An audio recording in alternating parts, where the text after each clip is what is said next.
विषय आहे छत्रपती शिवाजी महाराजांचा सारखाच रूप मावळा दिसणारा शिवाकाशी. प्रौढ प्रताप पुरंदर क्षत्रिय कुलवंतांस सिंहासनाधीश्वर राजाधिराज योगीराज श्रीमंत योगी श्री श्री श्री छत्रपती शिवाजी महाराज की आणि तुळजाभवानी मातेला वंदन करून संगीता उमा साहेबांना श्री छत्रपती शिवाजी महाराजांना मानाचा मुजरा करून मी माझ्या व्याख्यानास सुरुवात करतो. राजांचा विषय असा का मात्र सह्याद्रीवर जून संपला जुलै सुरू झाला. ढगांचं गोंगड पांघरून काय कमिंद अंधारातून पणा धो धो करत बाबा म्हणून काढत राहिला. आता राजांना वाटलं वेळा दिला पण झालं उलटच. वेळा आणखी आणखी आणखी आणखी वरकत झाला.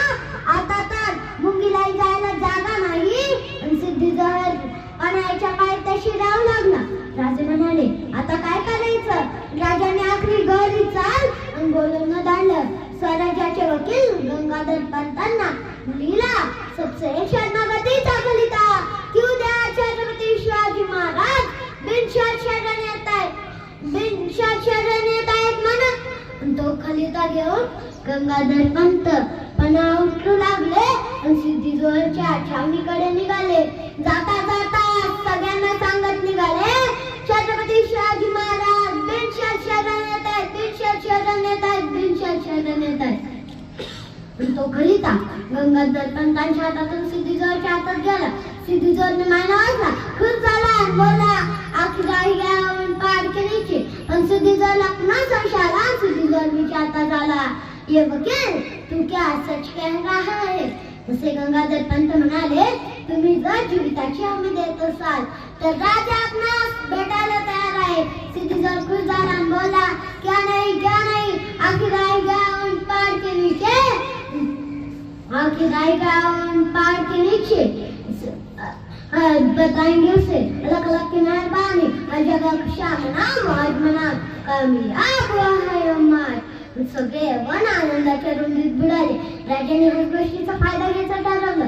राजाने बोलणं झालं स्वराज्यात नावानं चालला राजांच्या चुंकीचा राजांसारखाच दिसायचा राजांसारखाच वागायचा राजांसारखाच चालायचा. दाढीचा कटई तासात मिशाला पिळी तासात नावाचा पोट कोण शिवा काशीत त्याचं नाव.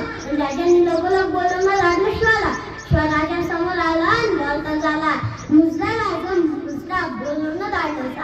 राजे म्हणाले हो शिवा आम्ही आतापर्यंत फक्त ऐकून होतो रे की तो आमच्यासारखा दिसतोस म्हणून पण आज आम्हाला प्रत्यक्षात बघायचंय आमच्या आऊसाहेबांचा दुसरा शिवा दिसतो कसा. राजांनी स्वतःचे कापड शिवाकाशीदाच्या हातात दिले. काही क्षणात शिवा कापड घालून आला. राजांनी स्वतःच्या दृष्टीला शिवाकाशीदाला बांधला. राजांनी स्वतःची रत्नाधरित संशय शिवाकाशीदाच्या दृष्टीला कोंबली. राजांनी स्वतःच्या गळ्यातल्या माळी काढल्या शिवाकाशीदाच्या गळ्यात घातल्या. राजांनी काढली माळ कवड्याची घोटल्याचं लेणं ते. राजे ती कवड्याची माळ शिवाच्या गळ्यात घालताना मनात बोलते झाले शिवा तो सिद्धीजवळ कुठल्याही गोष्टीला फसला नाही ना पण या कवड्याच्या माळीला नक्कीच फसेल. राजांनी ती कवड्याची माळ शिवाकाशीदाच्या गळ्यात घातली. राजे शिवाला म्हणाले शिवा हा जिटोप घाल तुझ्या डोक्यात. शिवा म्हणाला राजा तुम्ही माझ्या डोक्यात घालत सर राजा या टोपात उभं राहायची लायकी नाही राजा आमची आणि टोप तुम्ही माझ्या डोक्यात घालत राजाने म्हणावं रे घाल शिवा. राजाने स्वतःच्या हाताने तो जिटोप शिवाकाशीदाच्या डोक्यात घातला. राजे शिवाला म्हणाले शिवा खडावा घाल. शिवानं खडावा घातला. निमिषाला पी देत शिवा राजांसमोर आला आणि बोलता झाला कसा दिसतोय आऊसाहेबांचा दुसरा शिवा. राजे पाहत राहिले. राजे म्हणाले शिवा असं वाटतंय की आम्ही आरशात आमचंच प्रतिबिंब बघितलं की काय. तसा शिवा म्हणाला राजा तुम्ही ऐकू शकला नसते. राजे म्हणाले नाही रे शिवा. शिवा म्हणाला राजा तुम्ही ऐकून ओळखू शकला आम्हासनी. राजे म्हणाले नाही रे शिवा. तसं शिवा म्हणाला राज तुम्ही नाही ओळखू शकला आम्हासनी तर काय मजा आहे त्या सिद्धीजवळची आम्हाला ओळखीशान म्हणून. राजा द्या क्रीडा जाऊन भेटतो की त्या सिद्धीजवळला. तसे राजे म्हणाले शिवा तुला कसं कळलं की आम्ही तुला आमचं रूप घेऊन त्या सिद्धीजवळच्या भेटीला पाठवतोय म्हणून.